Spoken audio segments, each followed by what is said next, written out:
Bom, eu quero agradecer a presença de todos aqui. Como eu costumo dizer, realmente é fantástico que pessoas renunciem, né, de um domingo em casa assistindo o Faustão e comendo macarronada, né, para estar aqui aprendendo sobre avanço espiritual, né, porque pela educação que temos aí fora, né, estamos indo na contramão. Muito obrigado, é um grande prazer tê-los aqui, tá? Primeiramente, alguém é a primeira vez que está vindo aqui hoje? Todo mundo, nossa, bastante gente. Por favor, sejam muito bem-vindos, tá? É com prazer que recebemos vocês aqui. Espero que a aula atenda às expectativas dos que estão chegando agora. Bom, então, nós vamos ter essa aula. Essa aula é do Bhagavad Gita. Toda vez que eu dou aula, eu sempre explico essa primeira parte que eu vou falar agora. Quem já viu minhas aulas vai lembrar. Bhagavad Gita significa Bhagavad, significa do Senhor, Senhor Supremo. Bhagavad. Gita, canção. É a canção do Senhor Supremo. Por que é uma canção? Porque isso foi escrito num livro de poemas onde tem versos que são cantados. E esse livro de poemas é o maior livro de poemas da humanidade. Ele se chama Mahabharata, Grande Índia, Grande Bharata, que significa Grande Índia. E esse livro é o maior livro de poemas da humanidade. Para vocês terem uma ideia do tamanho, ele possui 100.000 versos. Isso aqui é apenas um ridículo e pequeno pedaço de dentro do Mahabharata. O Mahabharata, se você pegar os dois maiores contos épicos do Ocidente, que são a Ilíada de Homero, juntar com a Odisseia também de Homero, são dois livros intermináveis. Você junta os dois, multiplica por 8, aí vocês vão chegar perto do que é o Mahabharata. E o Bhagavad Gita é um pedacinho, é um momento onde Krishna, a suprema personalidade de Deus, está ao lado de Arjuna, seu aluno, e Arjuna começa de forma humilde, fazer perguntas relevantes a Krishna. E Krishna começa a respondê-las de forma incrível. E aí, então, temos, por isso que é a canção do Senhor, a sublime canção do Senhor. Hoje nós vamos estudar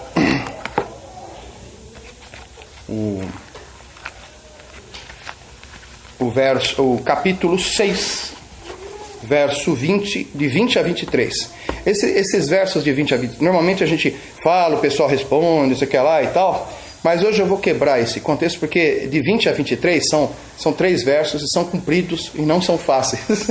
Então eu vou falar sozinho. Outra coisa também, a gente está meio defasado aqui do pessoal. Vamos já logo direto ao assunto. Então deixa eu procurar aqui, capítulo 6.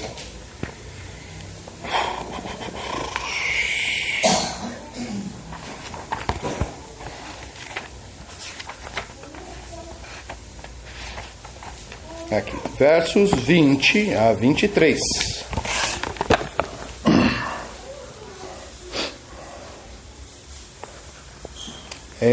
Essa parte desse capítulo trata de Dhyana Yoga, yoga da meditação. Dhyana em sânscrito quer dizer meditação, não é nome de mulher, Dhyana aqui no ocidente é nome de mulher, em sânscrito quer dizer meditação. Então, Yatro paramate chitam nirudan yoga sevaya yatra chaivatmanatmanam pasyamnatam itusyati sukham atyantikam yatad buddhigayam atindriyam veti yatra chaivam shtita chalat tatvata Yam labadva chaparam labam manyate nadikam manya nidikam tata yasmin istito nadukena guru napi vikalyati tam vidyaduka samyoga vyogam yoga samginitam. Tradução: na etapa de perfeição chamado transe ou samadhi. A mente abstém-se por completo das atividades mentais materiais pela prática da yoga. Caracteriza esta perfeição o fato de se poder ver o eu com a mente pura e sentir prazer e regozijo no eu. Neste estado jubiloso, o yogi situa-se em felicidade transcendental ilimitada, percebida através dos sentidos transcendentais. Neste caso, ele jamais se afasta da verdade e, ao obter isto, vê que não há ganho maior. Situando-se em tal posição, ele nunca deixa de abalar, mesmo em meio às maiores dificuldades. Esta é a verdadeira maneira de alguém livrar-se de todas as misérias surgidas do contato material. Significado por Srila Prabhupada. Srila Prabhupada. Pela prática de yoga, é possível se desapegar aos poucos dos conceitos materiais. Esta é a característica primária do princípio de yoga. E depois disso, há o transe ou samadhi. E isso significa que o yogi percebe a super-alma através da mente e da inteligência transcendentais, sem se deixar influenciar por falsas emoções que identificam o eu menor com o eu supremo. A prática de yoga é mais ou menos baseada nos princípios dos sistemas de Patanjali. Alguns comentadores desautorizados tentam identificar a alma individual com a super-alma, e os monistas acham que a liberação consiste nisso, mas não compreendem o verdadeiro propósito do sistema do yoga de Patanjali. No sistema de Patanjali aceita-se o prazer transcendental, mas os monistas, com medo de pôr em risco a teoria da unidade, não concordam com este prazer transcendental. O não dualista não admite a dualidade de conhecimento e conhecedor, mas neste verso aceita-se o prazer transcendental, percebido através de sentidos transcendentais. E isto é corroborado pelo próprio Patanjali Muni, o famoso representante do sistema de yoga. Em seus Yoga Sutras 4.34, o grande sábio declara: Purushartha Sunyanam Gunanam Pratipasavaha Kaivalyam Swarupa Pratistava Chiti Sakir Iti. Esta Chiti Shakti, ou potência interna, é transcendental. Purushartha significa a religiosidade material, o desenvolvimento econômico, o gozo dos sentidos e, por fim, a tentativa de tornar-se uno com o Supremo. Esta unidade com o Supremo é chamada Kaivalyam pelos monistas. Mas, segundo o Patanjali, esta Kaivalyam é uma potência interna ou transcendental pela qual a entidade viva passa a notar sua posição constitucional. Nas palavras do Sr. Chaitanya, este estado de coisas chama-se Chetodharpana Marjanam, ou limpeza do espelho impuro da mente.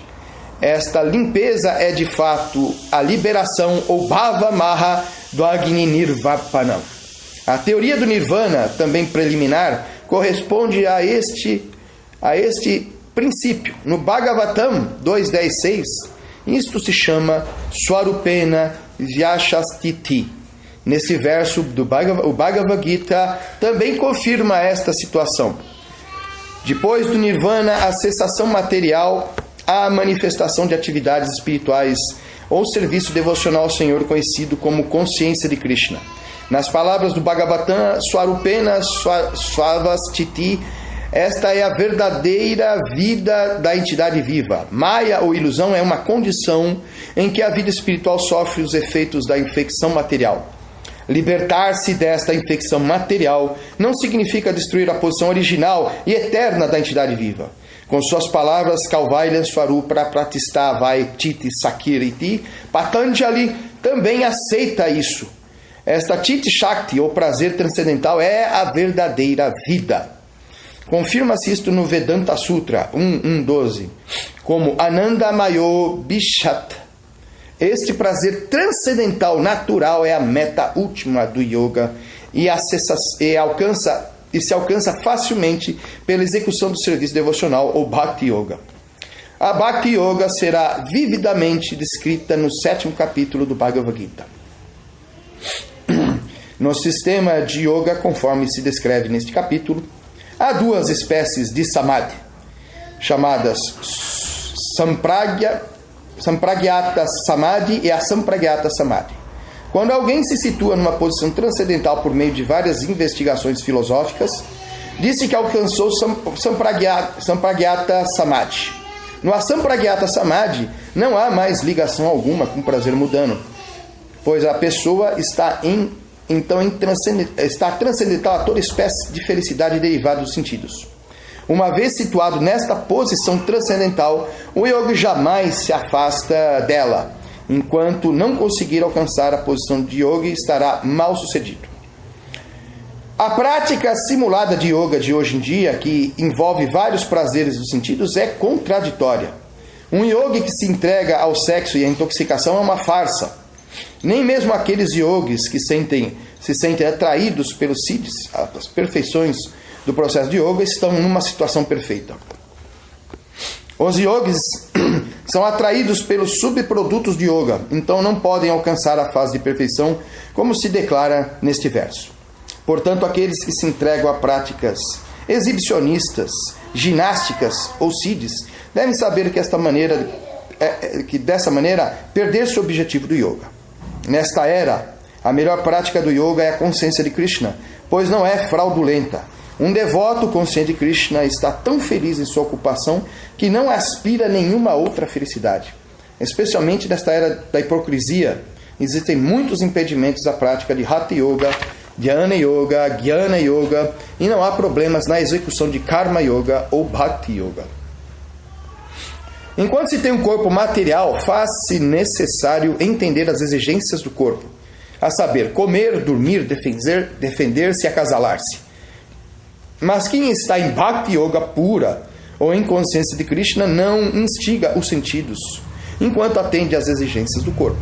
Ao contrário, ele aceita as necessidades básicas da vida, tirando o melhor proveito de um mau negócio, e goza felicidade transcendental em consciência de Krishna.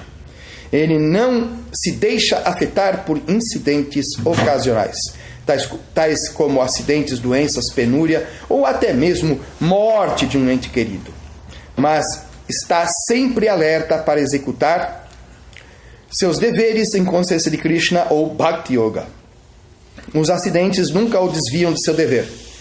Como se afirma no Bhagavad Gita 2.14, Agama paino nityas tam titikshava bharata.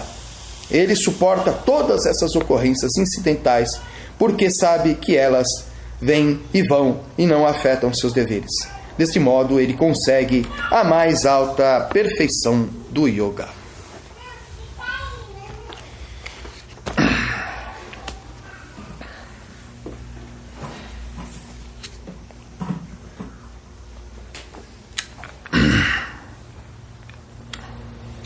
Om Gyanachimiram Dasya Gyana Shalakaya Chaturum Militanyena Chasmai Sri Gurave Namaha Shri Chaitanya Manobishtam Staptam Jena Bhutale Swarupakadamahyam Dadati Swapadantikam Vandeham Shri Guru Shri Yuttapada Kamala Shri Guru Vaishnavanscha Shri Rupam Sagrajatam Sahagana Ragunatam Tam Sajivam Sadwaita Savaduta Parijana Samhitam Shri Krishna Chaitanya Devam Shri Radha Krishna Padam Sahagana Lalita Shri Vishakam Vitamscha He Krishna Karuna Sindhu Dinabandhu Jagatpate Gopesha Gopika Kanta Radha Kanta Namastute Tapta Kanchana Gaurangeshwari Radhe Vrindavaneshwari Vrishabhano Shute Deve Pranamami Hari Priye Vanchakalpatarobhyascha Kripa Sindhuvya Eva Cha Patitanam Pavanevyo Vaishnavevyo Namo Namaha Jaya Shri Krishna Chaitanya Prabhu Nityananda Shri Advaita Gadadara Shri Vasadi Gaura Bhakta Vrinda Hare Krishna Krishna Krishna Hare Hare Hare Rama Rama Rama Hare Hare.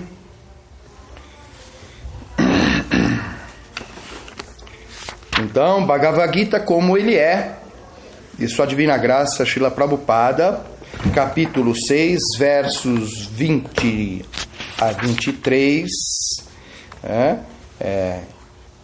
Yatro paramate titan nirudan yoga sevaya yatra chaivatmanatmanam pasyam atimani tusyati sutam atyam tinkam yatad buddhi griham atindriyam veti yatra nachayaivam shritam kalati tatvaha yam labadva chap Yam labadwa chaparam laba manyate mandikam tata Yasmin stito nadukena guranapi vikalyati Tam vidya dukkha samyoga vyogam yoga samgyatam. Na etapa de perfeição chamada transe ou samadhi, a mente abstém-se por completo das atividades mentais materiais pela prática do yoga. Caracteriza esta perfeição o fato de poder ver o eu com a mente pura e sentir o prazer e regozijo do eu. Nesse estado jubiloso, o yogi situa-se em felicidade transcendental ilimitada, percebida através dos sentidos transcendentais. Neste caso, ele jamais se afasta da verdade e, ao obter isto, vê que não há ganho maior. Situando-se em tal posição, ele nunca deixa abalar, mesmo em meio às maiores dificuldades. Esta é a verdadeira maneira de alguém livrar-se de todas as misérias surgidas do contato material. Então, eu escolhi esse verso hoje para a nossa aula, porque eu decidi falar um pouco com vocês, fazer aqui como é que se diz? Fazermos uma conversa acerca do tema felicidade. Felicidade é um tema clássico da filosofia, tanto oriental como ocidental. O que não falta é filósofo falando sobre felicidade. Então é interessante isso, porque tanto se fala disso, Por que buscamos tanto essa questão da felicidade? Então foi por isso que eu escolhi esse verso, Então estou aqui hoje, Para começar, antes de mais nada, eu queria dar um aviso que eu sempre dou também quando eu vou dar aula, que eu dou aula um pouco diferente dos demais devotos. Eu sou biólogo molecular, tenho um pé na ciência, outro na filosofia, então eu gosto de buscar nesses conhecimentos também suporte para as minhas exposições. Então, e Prabhupada falou que quando a gente vai fazer uma aula, a gente deve falar com as nossas palavras, A gente não deve ficar buscando muito copiar os outros, Só copiar, Eu sou professor, a gente sabe que quando você dá aula, às vezes o aluno decora a tabuada, fica lá, sabe, decora a tabuada. Quanto é 3 vezes 3? 9. Quanto é 3 vezes 9? Aí você fala, 3 meninos trouxeram 3 laranjas, quantas elas têm? Ah, não sei. Mas e 3 vezes 3? 9. Porque na hora que você problematiza, a pessoa não sabe jogar aquele conhecimento, Então, Prabhupada, ele ensinou isso para que a gente não apenas falasse por falar vaziamente, mas que a gente tivesse realmente sabendo o que estaria falando e aí poderia falar livremente com a sua própria forma. Então eu saio um pouco dos moldes, eu até abuso dessa situação. Tá, ok? Essa questão da felicidade, pessoal, começa acontecendo por causa de um problema de todos nós, um problema original, É um problema que eu chamo de equívoco existencial. Equívoco existencial.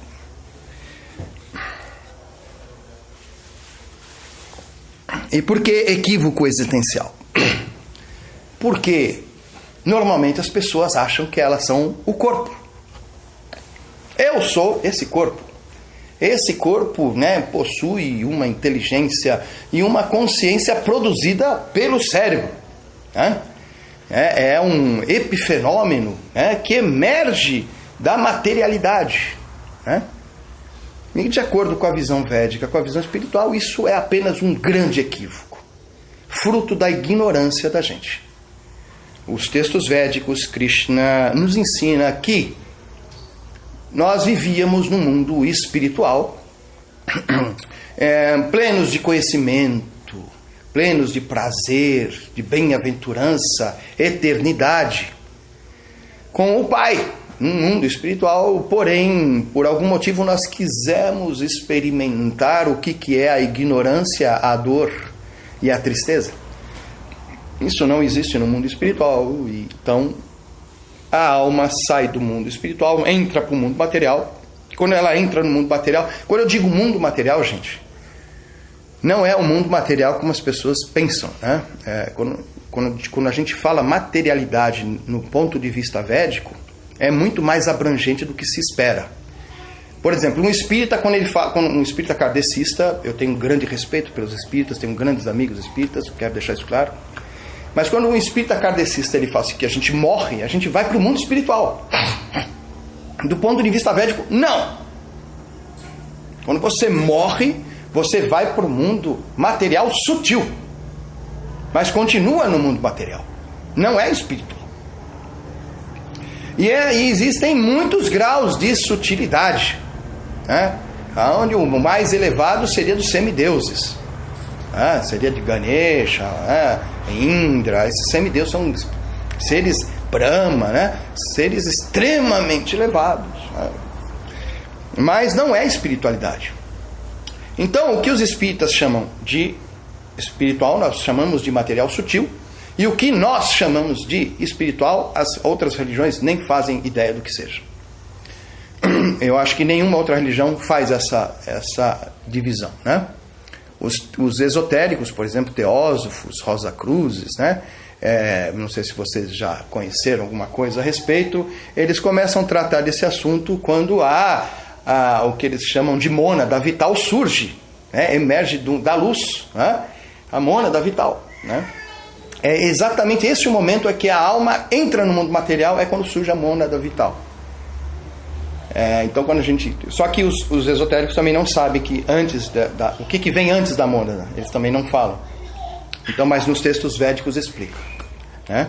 Então nós entramos no mundo material e quando entramos no mundo material, essa condição de alma espiritual plena de conhecimento, eternidade, bem-aventurança, ela vai sendo condicionada, encapsulada, encapada, está vendo? Pela energia material chamada Maya.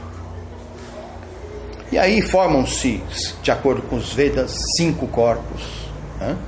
Cujo mais grosseiro é esse feito de carne, que é a Annamaya Kosha. Anna significa alimento, grão, corpo feito de alimento, então você come para manter ele. Então esse é o mais grosseiro de todos, é o corpo físico, material, grosseiro.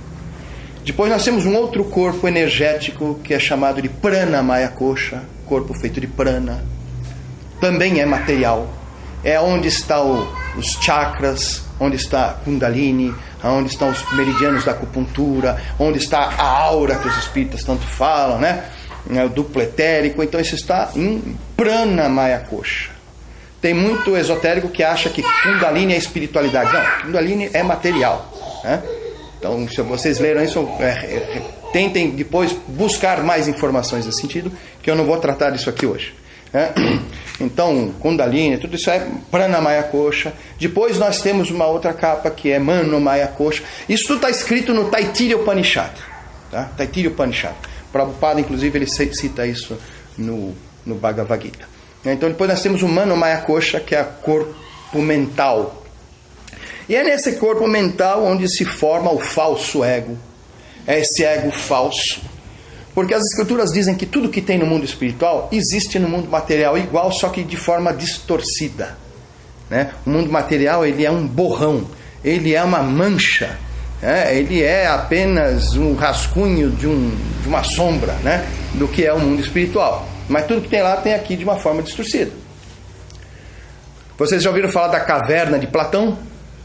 É exatamente o mito da caverna. Esse mundo é a caverna. Nós estamos na caverna e o mundo espiritual é o lado de fora da caverna. Então tinha aqueles sábios que viviam dentro da caverna, eles não sabiam nada do que tinha do lado de fora da caverna, viviam e morriam ali dentro, não conheciam nada além da caverna. Porém tinha um buraquinho que trazia luz lá de fora e projetava-se sombra numa parede no fundo da caverna. E eles achavam que a realidade lá fora era aquelas manchas na parede, aquelas sombras. Até que um dia um conseguiu sair da caverna, foi lá fora, olhou, aí voltou e falou: gente, não é nada disso, não são essas sombras não, a realidade é outra, é amplo, é brilhante, é maravilhoso. O pessoal não só não acreditou num primeiro momento, como no segundo momento acabaram por matá-lo, né? Não suportaram a verdade, né? Então esse é o mito da caverna. Então quando eu digo que se nós temos um eu verdadeiro, que é um eu espiritual, uma alma, no mundo material nós temos um eu falso, que é o falso ego, que surge em Mano Maya Kosha, né? Depois de Mano Maya Kosha a gente tem Vijnana Maya Kosha, corpo do conhecimento da alma, o conhecimento transcendental, e Ananda Maya Kosha, que é a plenitude da alma mesmo, né? Que é o bem-estar. Então essas são as camadas que vão sendo feitas, né? Então esse equívoco existencial surge por conta disso. Nós chegamos aqui no mundo material completamente esquecidos de quem nós somos, ignorantes. Então você surge aqui nesse universo, existem 8.400.000 espécies de vidas diferentes, de acordo com os Vedas. E a alma vai transmigrando de uma espécie para outra, sendo que a última que ele adquire, na verdade é o ponto, que é o divisor de águas, é a forma humana de vida. Porque somente na forma humana de vida nós podemos vencer a luxúria e podemos voltar para o mundo espiritual. Enquanto nas outras espécies de vida isso se torna impossível. A forma humana ela é a apropriada para isso, né?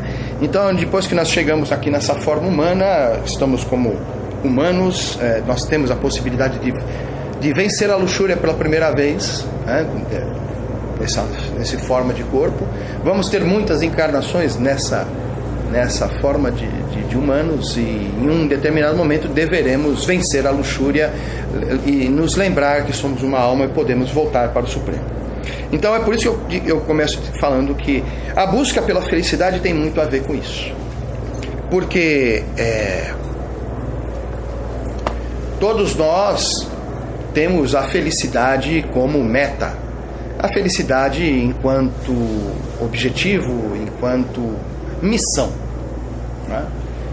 Então, mas enquanto você está identificado com este corpo,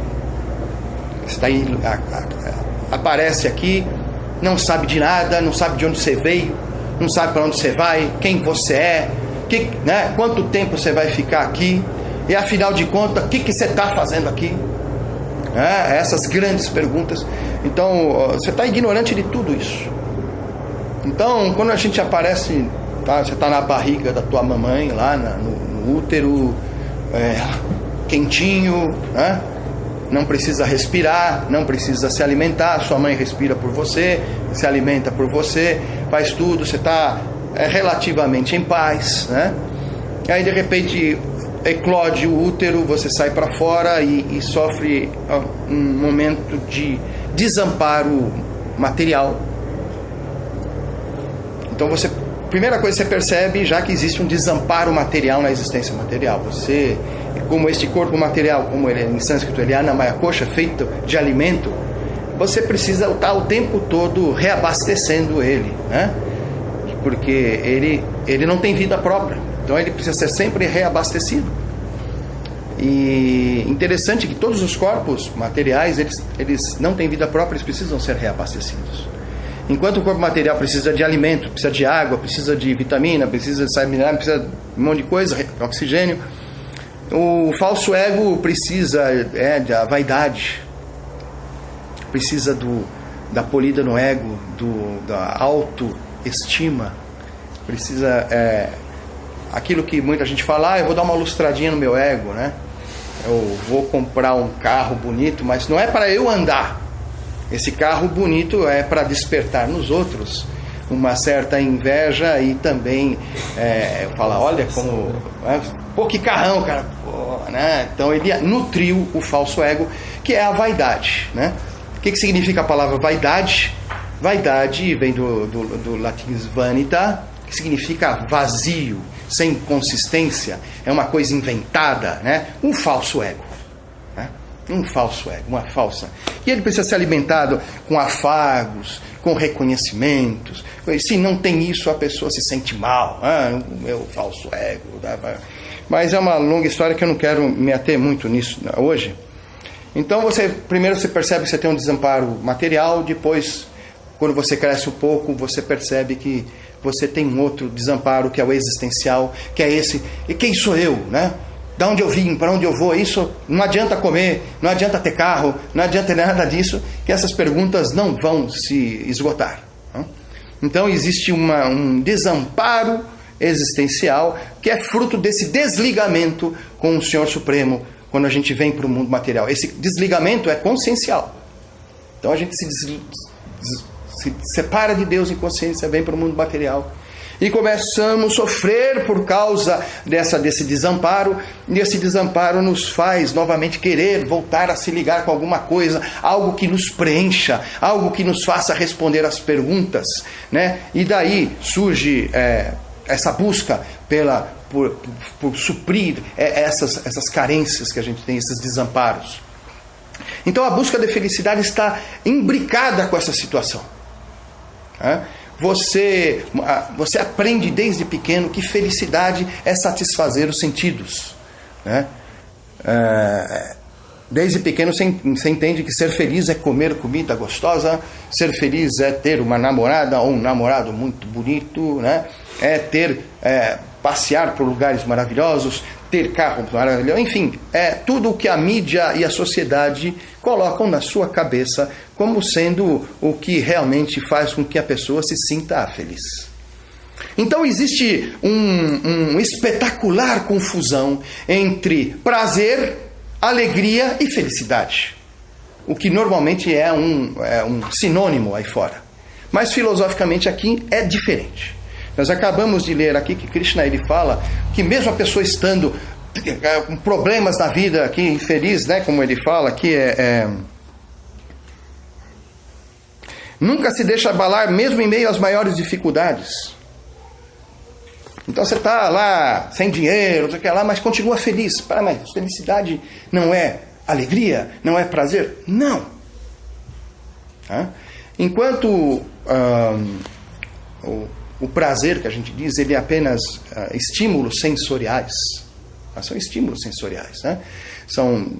O gozo dos sentidos materiais. Se você acha que a felicidade é isso, né? Então eu vou lá comprar uma coisa gostosa para comer, sei lá, uma feijoada. Eu compro uma feijoada porque me dá prazer. Aí ele come, e o que acontece? A felicidade, ele goza da felicidade enquanto está comendo a feijoada. Assim que ele acabou de comer a feijoada, a felicidade passa. Esse gozo dos sentidos passa, porque houve uma plenitude física, e aí aquela vontade desaparece, porque os desejos só existem na falta. Quando você supre, a falta desaparece. E o que acontece com o prazer? Some junto. Então, aí você fala, eu preciso de mais prazer porque só esse não me deu. Então eu vou beber alguma coisa. Eu vou fumar alguma coisa. Eu vou dormir depois. E aí você vai vendo que você começa a perceber que os sentidos não preenchem a sua busca de prazer. Que você acha que é que prazer e felicidade é a mesma coisa, né? Então você percebe que isso não te resolve a vida. Você começa a perceber que você tem uma fome de algo infinito. Ninguém quer ter prazer agora e não ter prazer daqui a pouco. Nós queremos ter prazer infinitamente, né? Só que no mundo material não existe nada infinito. Não tem nada infinito? Não tem nada infinito. Pô, mas e o universo não é infinito? Não, ele tem um limite. O universo material possui um limite. Então é mesmo. E o macrocósmico é finito. E o microcosmo, finito também. Você já ouviu falar da teoria do quanta? Teoria quântica? Já ouviu falar? Então, a energia, ela não é contínua, ela vai por pacotinhos, né? Limitados, né? Então tudo é limitado no universo material, não tem nada infinito. E você tem uma fome de algo infinito, né? Então essa fome não é da materialidade, né? Então você começa a se frustrar e ficar triste com isso. E então você começa tem gente que fala que felicidade é alegria. Então veja bem, prazer é uma coisa, alegria é outra. Eu vou explicar agora o que é alegria. Alegria é quando a gente tem uma mudança, quando acontece uma mudança na potência interior da gente, com um estado maior de potência. Quando você ganha um estado maior de potência interior, isso se chama alegria. Então, por exemplo, eu estou aqui e entra um grande amigo meu. Eu olho para ele e falo assim, pô, que legal, né? Então eu ganhei energia dentro de mim. Eu ganhei ânimo, eu ganhei vida. Em sânscrito isso se chama ojas. O meu ojas aumenta, né? Nossa, isso chama alegria. E tristeza, exatamente o contrário. Toda vez que eu passo de um nível de potência menor, isso chama tristeza, né? Então eu vejo alguém que eu detesto, né? Então entra alguém na sala, eu faço assim. Quando entra alguém que você gosta, o que você faz? Ai, que legal. Você enche o peito de ar, inspira, porque inspirar significa encher-se de vida, né? Ânima significa vida, alma, né? Eu me encho de espírito, de ânimo, e quando chega alguém que eu não gosto, eu solto o ar. Por quê? Estou perdendo vida, estou perdendo ânimo, né? Então é um desânimo. Então isso é alegria. E isso é confundido com felicidade. Então eu posso, por exemplo, estar tendo um prazer físico e não estar alegre. Por exemplo, estou tomando uma bebida que eu adoro, né? Que satisfação sensorial, deliciosa. Entra a pessoa que eu detesto. Mas eu não deixo de ter o prazer. Mas eu estou entristecido, mesmo tendo prazer. Então aí você começa a entender que existe alegria, tristeza, prazer e desprazer. São coisas diferentes. E além disso, existe uma situação que é a felicidade. Deixa eu pensar só uma coisinha aqui.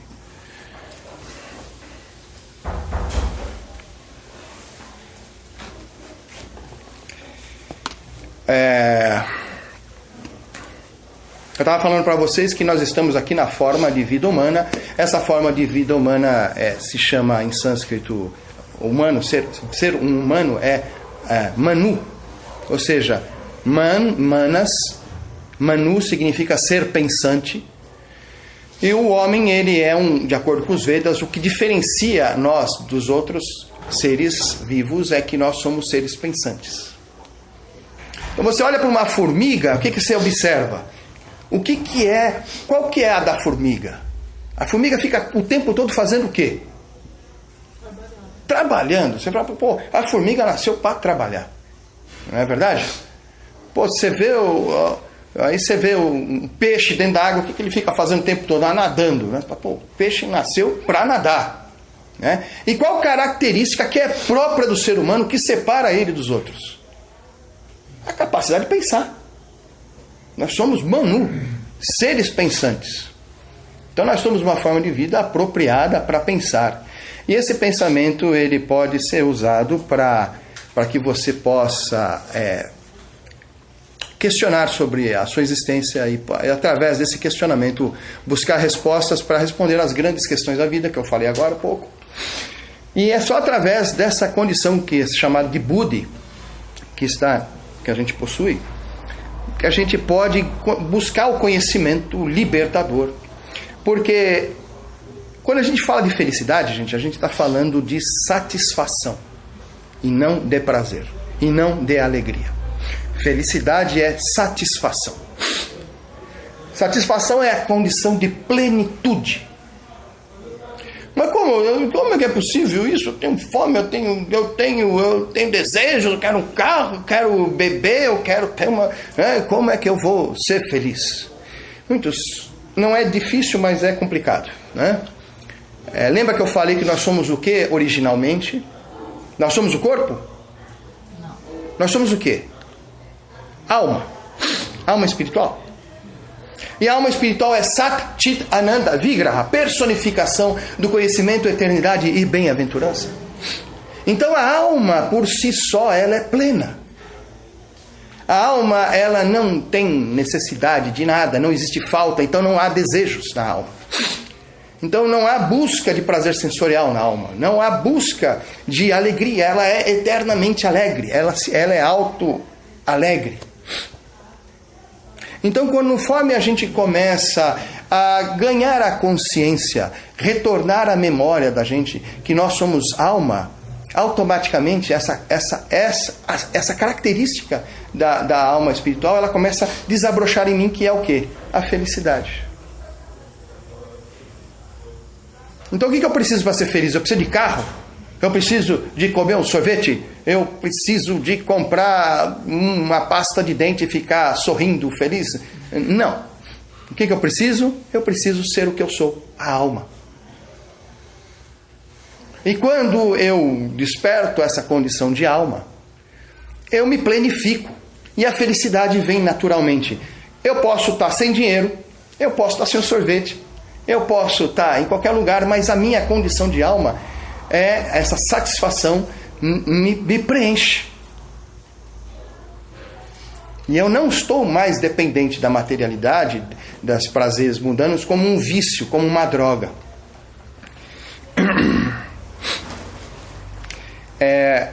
Os gregos chamavam isso de entender que qual que é a do ser humano, eles chamavam de arete, né? Qual que é o propósito da vida humana? Arete. É justamente isso que estamos falando, que nós somos seres pensantes, e o ser pensante ele pode vencer a luxúria, porque enquanto você pega um animal e você dá um pedaço de carne, se o animal estiver com fome e você dá um pedaço de comida para ele, o que ele faz? Ele come. Se o animal tiver com sede, você dá água para ele, o que ele faz? Ele bebe. Existe a possibilidade do animal falar assim: hoje eu vou fazer jejum, mesmo estando morrendo de fome, não vou comer nada. Estou morrendo de sede, não vou beber. Ele pode fazer isso? Não. Não. Ele faz. Se ele estiver com fome, a menos que você faça que nem o pessoal, os domadores, que domam o animal com dor, né? Então o instinto de sobrevivência também está por aí, né?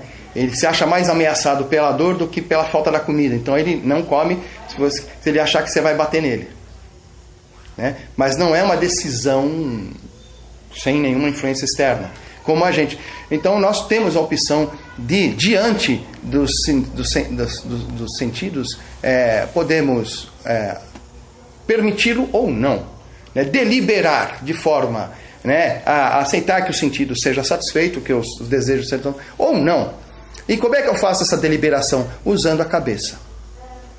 Então essa reflexão diante do desejo, né? Então me surge um desejo e essa reflexão, peraí, esse desejo eu vou realizá-lo, eu vou satisfazê-lo ou não, né? E isso é buddhi, é inteligência, é a capacidade pensante da forma humana. E é por isso que Prabhupada fala em vários lugares no Bhagavad Gita que só na forma humana podemos vencer a luxúria, porque só nessa forma podemos fazer isso, né? Então, quando eu me me realizo como alma, eu tenho a felicidade, e aí os desejos do corpo aparecem, e tudo aquilo que é favorável para que eu continue com essa consciência de alma, ou que me aflore mais essa consciência de alma, eu permito. E aquilo que não é favorável para que essa consciência de alma se aflore, eu evito.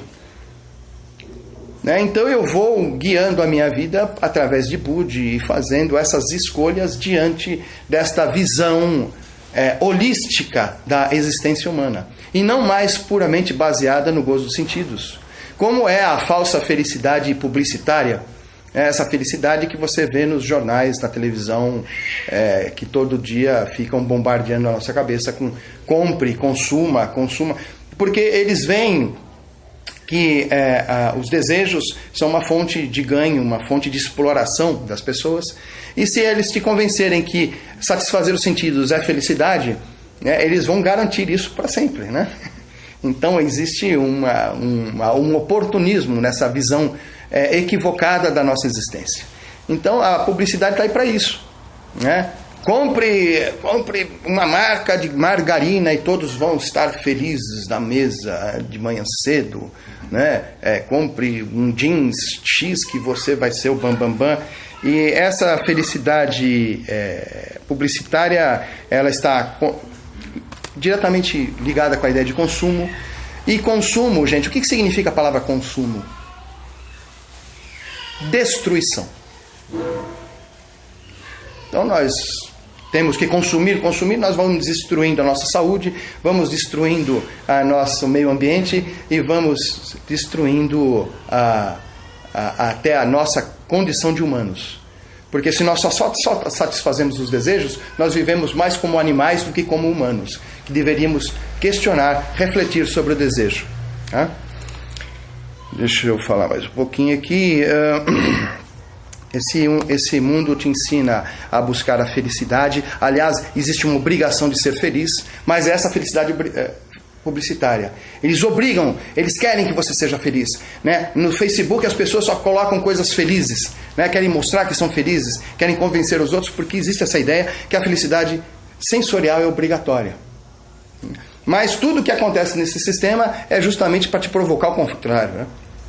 Eles falam que a pessoa, para ser bonita, tem que ser magrinha, loira, de olho azul, né? E eles falam que você consumir um monte de chocolate, um monte de pizza, para você ficar obeso, e não ser daquele jeito que eles estão falando.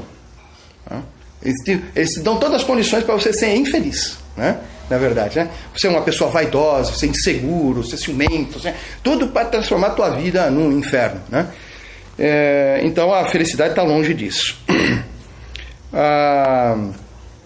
O que eu estava falando agora há pouco para vocês, de que existe a felicidade espiritual, que ela se chama satisfação, e existe o prazer sensorial e a alegria, que são coisas diferentes.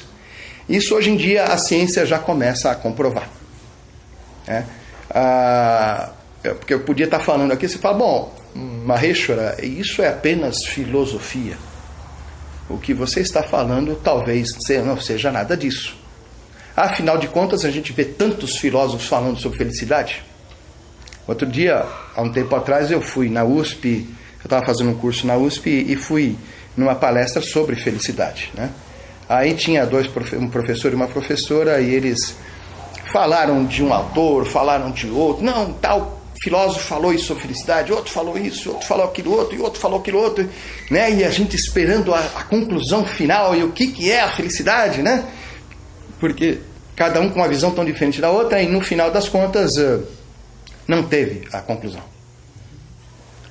As pessoas saíram de lá mais ansiosas do que quando entraram, né? Porque viram que ninguém conseguiu responder aquela pergunta. Então foi decepcionante, porque elas estão simplesmente patinando no condicionamento da vida material e não conseguem ter essa visão holística da espiritualidade, que é o conhecimento védico pode te passar.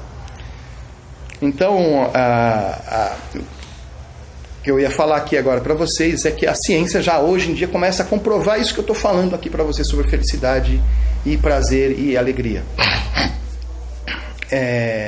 Às vezes, quando eu vou falar um pouco sobre ciência nas minhas palestras, tem gente que questiona, fala, mas o que isso tem a ver com espiritualidade? O que isso tem a ver? Porque Afinal de contas, a ciência é inimiga da espiritualidade. Ciência é uma coisa, espiritualidade é outra, e as duas uma depõe contra a outra, e isso é apenas uma outra visão equivocada, uma outra grande confusão feita. Ciência é apenas um método de investigação. É um método, é uma forma de você investigar a realidade, que ela é lógica, racional, ela é experimental, ela é empírica, ela é não dogmática. Só isso. É isso que é a ciência. É um método de investigação. Lógico, racional.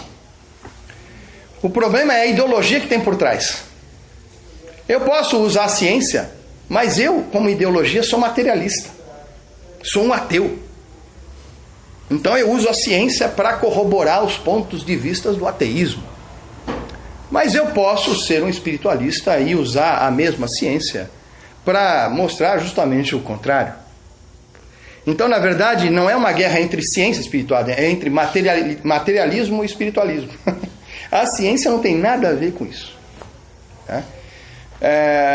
Então, tendo dito isso, eu vou falar para vocês que atualmente se fazem muitas pesquisas de neurociência, né? Onde demonstram que no cérebro, a área do prazer, quando você bebe alguma coisa, quando a parte da recompensa, né? Você vê uma pessoa amiga, quando você aumenta a tua alegria, que parte do prazer do cérebro, chamado centro do prazer no cérebro, existe um negócio chamado scan em tempo real, que você põe a pessoa, escaneia o cérebro da pessoa em 3 dimensões, né, e vê que áreas do cérebro brilham conforme determinados estímulos. Então, na hora que a pessoa está desfrutando um sorvete gostoso, que ela vê a foto de um amigo, ou vê alguma coisa, vê uma coisa prazerosa, existe sempre aquela mesma área que brilha.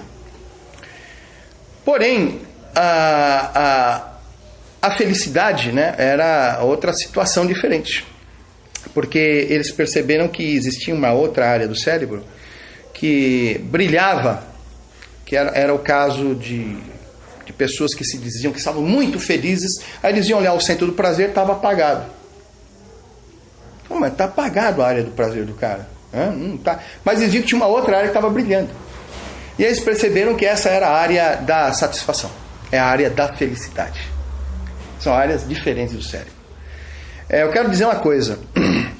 O nosso corpo, veja bem aquilo que eu falei, a consciência não é produzida no cérebro, a nossa alma não é material, o cérebro não produz nada disso. Às vezes a interpretação, aquela ideologia por trás da ciência pode levar a essa conclusão, mas, sabe, imagina uma tribo de índio vendo uma televisão. Eles podem achar que aquelas pessoas que aparecem na televisão são desse tamanho, que estão lá dentro, né? E aí eles vão abrir a caixa lá para ver em que lugar que está aquelas coisas que estão aparecendo na câmera ali, não é verdade? Na verdade estão longe dali, estão em outro lugar, e aquele aparelho é apenas um transdutor que está transmitindo o que não está exatamente naquele formato ali. E o que acontece com a gente é exatamente isso. O nosso corpo é um transdutor biológico. Então as áreas do cérebro, elas simplesmente são condutores de determinadas condições da alma, que não é material. Então existe a área do cérebro que brilha conforme você se sente pleno. Então eles começaram a pegar monges budistas, pessoas espiritualistas que tinham... existe um livro chamado... Isso é um livro para leigos, inclusive, não é um livro de ciência para cientistas. É um livro até que eu peço... O autor até ele pede para tomar cuidado quando vai comprar, porque ele chama O Cérebro Imperfeito, o nome do livro, né? Então você chega na livraria e fala assim: moço, o senhor tem o cérebro imperfeito? Ele pode ficar bronqueado com você, né? Mas não é isso, né?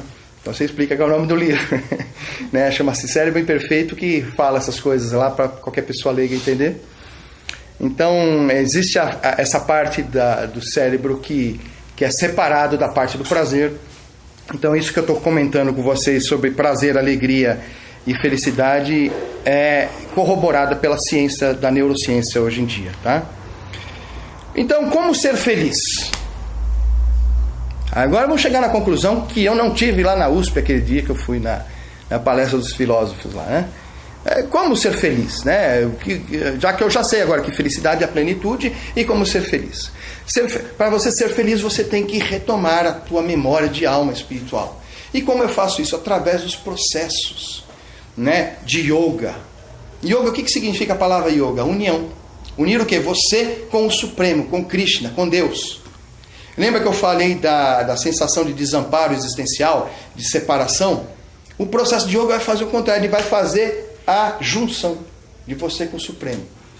Então, através dos processos de Bhakti Yoga, né, você vai aos poucos aflorando a tua condição natural de alma. E aí a tua identificação com um falso ego vai desaparecendo na proporção. E aí a tua satisfação vai aparecendo. E o teu vício pelo prazer sensorial, o que ele vai fazendo? Desaparece. Então, esses processos são vários, mas o principal é cantar os santos nomes do Senhor Supremo. Está escrito no Kali Shantarana Upanishad. É um Upanishad para a era de Kali. Kali Shantarana Upanishad. Lá está escrito que existe um mantra que você cantando ele, você pode atravessar a era de Kali, essa era das desavenças e hipocrisia que estamos vivendo já faz 5.118 anos agora que estamos na Kali Yuga. E esse mantra é Hare Krishna, Krishna Krishna, Hare Hare, Hare Rama, Rama Rama, Hare Hare. Quando nós cantamos esse mantra, esse mantra ele vai fazendo com que o condicionamento da mente vai se dissolvendo. E a alma tua que estava identificada com o corpo começa a não se identificar mais. E você começa a mudar o seu padrão vibratório e você começa a se reunir sua consciência com Deus. Né? E isso vai te dando uma satisfação, que é o gosto superior que Prabhupada fala. É o desfrute do gosto superior, né? Que nenhuma materialidade pode proporcionar. Então experimentando essa condição que as pessoas mudam a vida até, né? Então você vê lá os 6 Goswamis de Vrindavana, eles estavam lá sem roupa, sem emprego, sem nada, mas estavam felizes, né? Completamente, não que você necessite abandonar tudo isso para ser feliz, mas você, sendo feliz, você não vai ter necessidades, tantas necessidades. Na verdade, o yoga te ensina, a Bhakti Yoga te ensina que você pode produzir felicidade para você mesmo, a partir de você mesmo, fazendo com que essa lembrança se aflore através do cantar dos santos nomes, através da associação com os devotos. Por que da associação com os devotos? Porque às vezes numa conversa com um devoto avançado, ele te explica coisa que sozinho você levaria décadas, anos. Ia ter que ler um monte de livro e quebrar a cabeça e viver. Aí você encontra um devoto, canta os santos nomes, está ali com o cara e o cara começa a explicar uma coisa e você corta o caminho. Você corta o caminho. E é por isso que a gente se associa com os devotos, para aprender, para se avançar, para se estimular. E quando a gente se separa dos devotos, o que acontece com a brasa quando ela sai de dentro da fogueira? Apaga, murcha. Né? Agora, quando os devotos estão juntos, as brasas estão juntas, elas não se apagam, e isso é um círculo, virtuoso, né? de conscientização. Bom, tendo dito isso, gente, já está na hora, já deu 1 hora aqui. Eu queria falar uma frase para vocês. Quem acha que já sabe tudo e não precisa perguntar nada, é porque está muito mal informado. Quem acha que já sabe tudo e não precisa perguntar nada, é porque está muito mal informado. Então eu digo para vocês, alguma dúvida? Alguma dúvida? Eu queria só fazer uma pergunta sobre a relação entre o samadhi e o serviço devocional. O samadhi seria então um estado em que a mente fica em segundo plano, né? A mente material fica apagada, vamos dizer assim, né? E você entra num outro estado de bem-aventurança, alguma coisa assim. Então, samadhi é exatamente essa situação. Quando você tem um transe de prazer por aflorar a sua condição de alma. Então você é a alma. A alma é Sat Chit Ananda. Ela é plena de conhecimento, eternidade e bem-aventurança. Então até aqui Prabhupada ele tem um momento aqui que ele fala, né, dos dois tipos de Samadhi. Aqui, Samprayagna Samadhi e a Samprayagna Samadhi. Samprayagna Samadhi é uma condição de prazer transcendente também no conhecimento. É Vijnana Maya Kosha, é Vijnana. Agora, a Samprayagna é Ananda. Então nós somos Sat Chit Ananda, né? Então existe o Chit, que é conhecimento, e Ananda.